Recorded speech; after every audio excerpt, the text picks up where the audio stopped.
I think a lot of us are quietly longing for a simpler life. It feels like a crazy time right now. We want a slower life, fewer screens, more order, and often when we picture that kind of life, we picture communities like the Amish, and we assume that they are calmer, happier, and less stressed.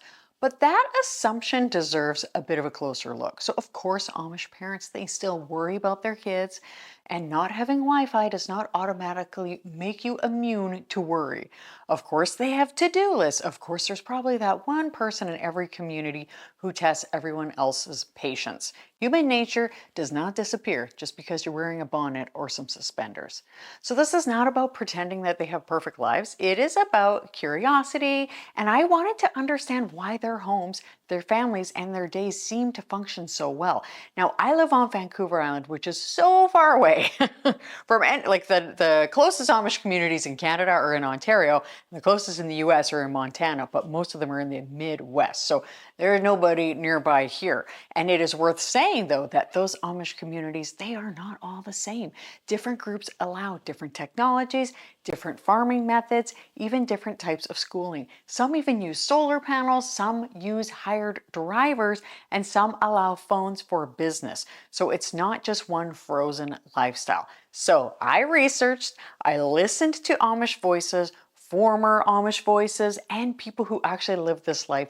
Then I tried an Amish-inspired cleaning routine for one day. Not Amish, but it's inspired. And I focused on rhythm and not rules. So around 7 a.m., I came downstairs before everyone else. Now, it is in the dark, and I will be honest, I was not thrilled to see my kitchen messy, which I don't think most Amish kitchens are.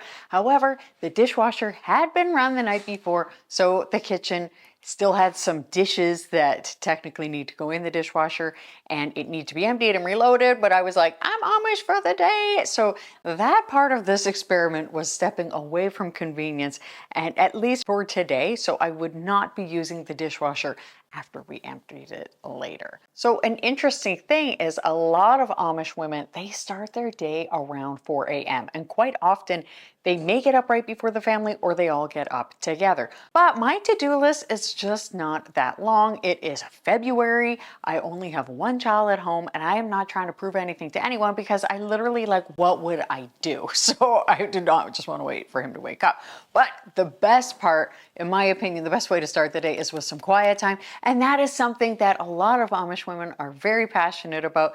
They sit down, they have quiet time, they have Bible time, they read. I did some journaling, and for me, I love it. It just keeps me so grounded in the morning as I sat there just reading scripture, and I just kept thinking, I bet that so many people, they're just wanting less to do.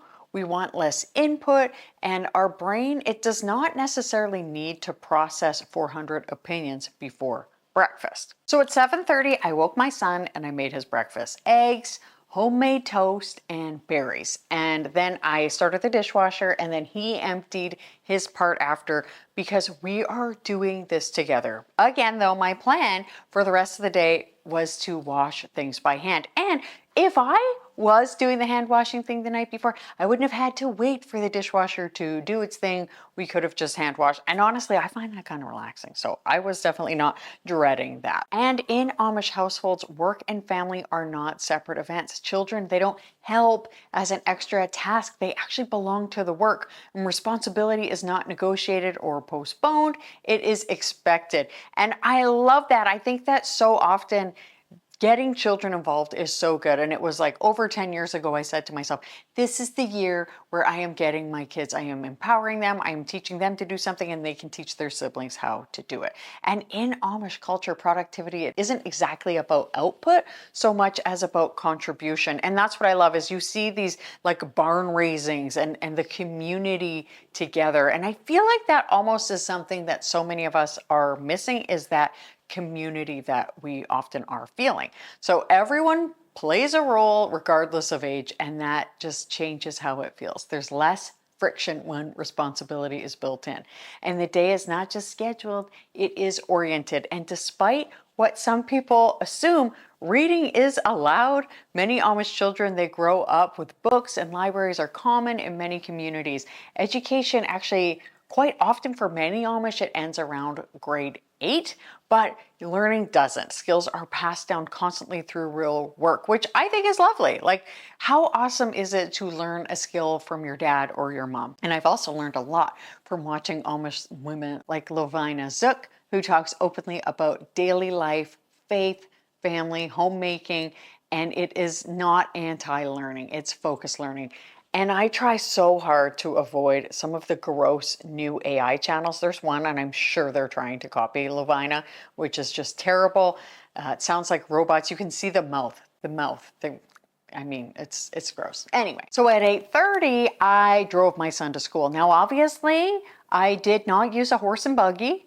I am allergic to horses, but also Amish women, they will walk, or families, they will walk their kids, or they'll go by themselves, they'll take a buggy. But this day, it's not about purity. It's just about the rhythm and just seeing what the routine would be like and trying to just slow down and remove a lot of modern conveniences. So when I got home, I got dressed. I chose to wear one of my most comfortable dresses intentionally, and it is probably the most comfortable thing I own. So I was like, this is perfect. And Amish clothing is not about aesthetics, which I think is very interesting. It's functional dignity. They also use pins to keep a lot of stuff together, which seems scary, especially as any Canadian who has worn a poppy and been stabbed by it, but at the same time, like, respecting the poppy, but the pins, like, ooh. Anyway, there's just no real separation between real life clothes and home clothes. Plain dress, it is not about rejecting beauty, it's about reducing competition and comparison. And this is not an argument against sweatpants, it is an argument against invisibility. It's about being like, oh, I mean, for me anyway, just being like, I got dressed today. Yes, I am home. I am comfortable. I was wearing like some comfortable leggings underneath. I am all about comfort, and I think this is good. And home is real life. Home is real life. When we're like, oh, I'm getting dressed to go out, dress to be home too.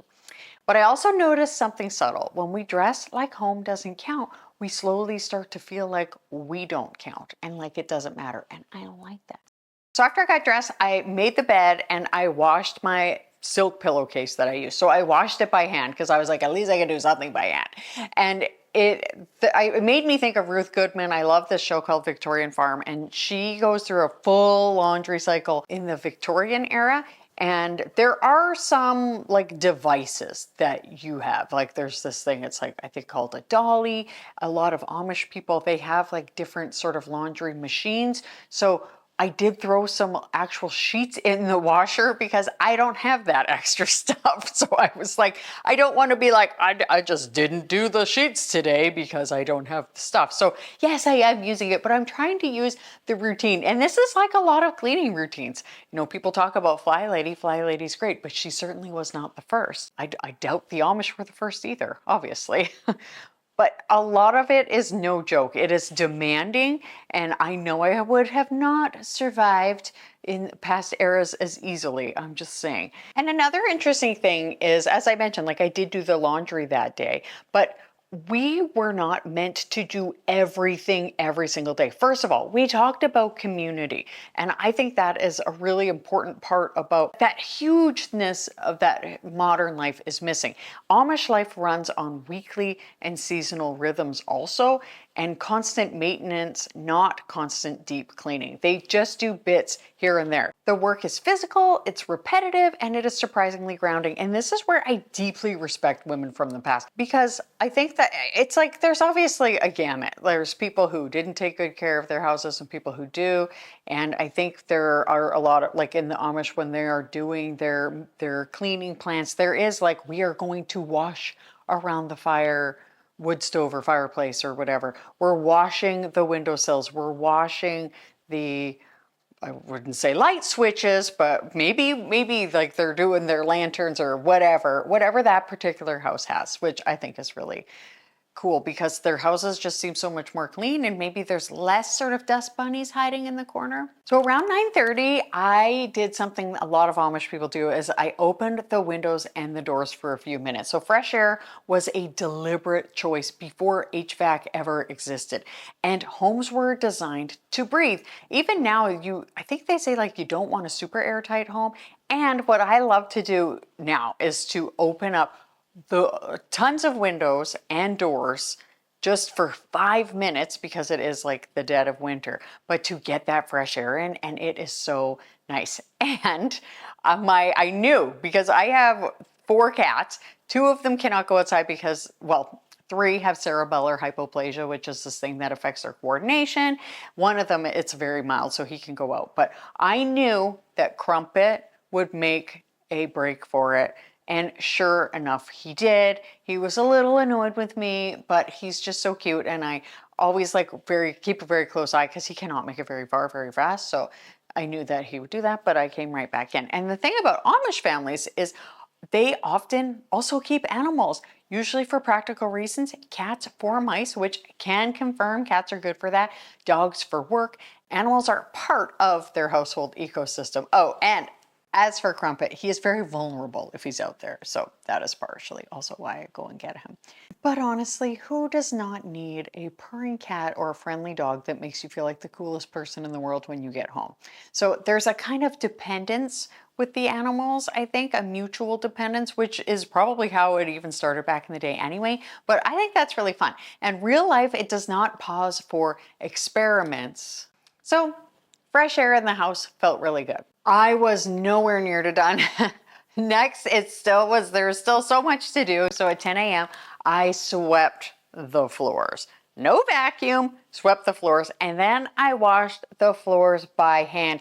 And I was actually quite surprised by how dirty my floors actually were. And every now and then, like, I'll wipe something off the floor and I'll be like, oh my gosh, like that looks so dirty. So I think hand washing is actually like the best way to get a clean floor. Usually I will use a mop, but this time, no, I was fully on my hands and knees doing parts of the floor, and oh my gosh, and I have to say, it takes time, but this was very regulating for me, like my nervous system. It was very repetitive, and that is one of the great things about physical work, is it's like those predictable movements, the clear sequences, fewer decisions to be made. It's like the routines that we need. And I think that's one of the things that so often we feel like modern life is exhausting, but so often I think it's because we're at loose ends. We don't know what to do next. And that is why having like a routine is so helpful, because I could just be like, now it's time to sweep. Now it's time to get down on my hands and knees and clean the floor. So no, it felt way less efficient, but it was super regulating. And it was just really nice to have that schedule. And I think that's something we can use so much in modern life, is more of a schedule. And then I did something that a lot of Amish women do, and I took a morning break, a late morning break. I stopped, I wrote, I drank some tea, I sat, I read, as I mentioned. Libraries are a thing, so I was like, okay, I'm gonna read a book. No phone, no scrolling. And I think a lot of us, we just feel like scrolling is just like what we should do, and it's just that natural dopamine that we reach for. So it just feels really good to just be able to relax and following the routine, not rigid, just anchoring and enjoying just the quiet of looking out the window. Traditional days, they include the pauses because productivity for the Amish apparently is not cyclical and it's not constant. It's okay to take a break. And I think that's one of the things that I really long for. Is I remember times when I was a kid sitting out with family in the summer, like relaxing. And it's just not something a lot of people do anymore. We're all just so focused on our screens. And I am like 100% guilty of that. So, and if sitting still without even a book and just like looking out the window feels hard, that is telling us something. Then I made a delicious, healthy lunch. I had some stuff that I had previously canned, some fridge pickles, which I assume the Amish would probably do, and just sat at the table and enjoyed a quiet lunch. And then, of course, I did my dishes by hand, and it was time for some afternoon activities. So after that, it was time to tidy the pantry. That's one of the things on a list of things somebody will do. So I tidied the pantry. I got a bunch of jars out there, brought them down to the basement for storage. And you'll notice in, a lot of Amish, they do have tons of canning, and they keep it often, in a room or in the basement or whatever. And I also do some canning, but I do, different methods. And so I was putting my stuff away, making sure everything was organized down there, made sure everything was organized in the upstairs pantry. Because food is obviously a huge thing for everybody in the world. And of course, for Amish women, managing food is a big deal. And food anchors the day in Amish life. There's seasonal thinking. And a lot of people, we have gardens now, and we do some food preservation at the end of the summer. And for Amish, it's the same. And they do seasonal thinking, preparing ahead. So there's less daily decisions. And they're probably like, okay, like it's February, we're going to be relying on probably not like fresh lettuce from their fridge. But, fewer choices are required. Energy is conserved. But one thing I kept noticing is that this kind of day only works because it is not meant to carry everything. Like I said, stuff is divided up. And it's like you don't do 6 months of a workout in one day. You spread it out. And it's the same with Amish life and everything. It's built around weekly and seasonal rhythms. Some days are for laundry. Some seasons are for preserving food. Some are for deeper cleaning. Some are for baking. And then there's also days where I bet they get out and they make like a ton of bread. And I bet that those Amish siblings are still fighting over that delicious fresh piece of bread as well, like my kids do. There's also seasons for planting, harvesting, canning, and mending. So instead of trying to do everything every single day, the work gets distributed across time. And again, across the community. I bet there is like that one person who's like the best seamstress, and maybe she would help you, or within your family or whatever. And I think that's really good. And I think that's why things probably feel less overwhelming when you know that you have that community and that you have like these routines and these rhythms. Because modern life, it just kind of asks us to live in deep clean mode all of the time. And no wonder we're tired. Bread baking, for example, it isn't a hobby. It's just Tuesday. So anyway, I had taken the meat out for dinner earlier in the day. That is something they've planned, and that's what I did. And I made some chicken chili, which probably not an Amish meal, but by the evening, it was so nice to have that already. It was cooking on the stove for a couple of hours, but by evening, I was surprised at how tired I was, which was really weird. And it wasn't like a frantic tired. It was one of those tireds where you're like, you know what? I worked hard today and I do not have to. It's like my friend Lindsay, she goes surfing and she'll be like, oh, I'm so tired. And I'm like, you earned it. It's like snowboarding or whatever. And this was like a lot more housework than I do in a normal day. It was actually really nice not to jump onto my phone and be like, oh, I'm just going to scroll. It was the kind where I just like was able to just relax and rest my eyes, did some reading and some journaling. And this is one of the things that I think is so important to say is Amish life is not easier. It is structured differently. And they have different devices, different machines that they use to do things. I don't think that the Amish have solved modern life. I think they have simply opted out of many of its assumptions, and maybe some of those things are conveniences, but some of those things, it doesn't matter. And this day, it was not about becoming Amish. It was about noticing rhythm, about questioning which parts of modern life are actually helping us and which ones might be hurting. And what would happen if we designed our days around rhythm instead of convenience? I think this is just like, you don't need to try to be Amish. Just having some healthy rhythms built in with work and rest. It is possible that a little inconvenience is actually good for us. Maybe scrubbing the floor a little bit is actually a good thing. And what would a simpler rhythm look like for you? I'm just curious. What would you love? What would you take away from that? Not an Amish one, but just a calmer one. What is something that could simplify your life? I hope something great happens for you today. Thank you so much for watching. Please like and subscribe. So many people are watching and they're not subscribed. Thank you so much for watching, and I'll see you next time. Bye.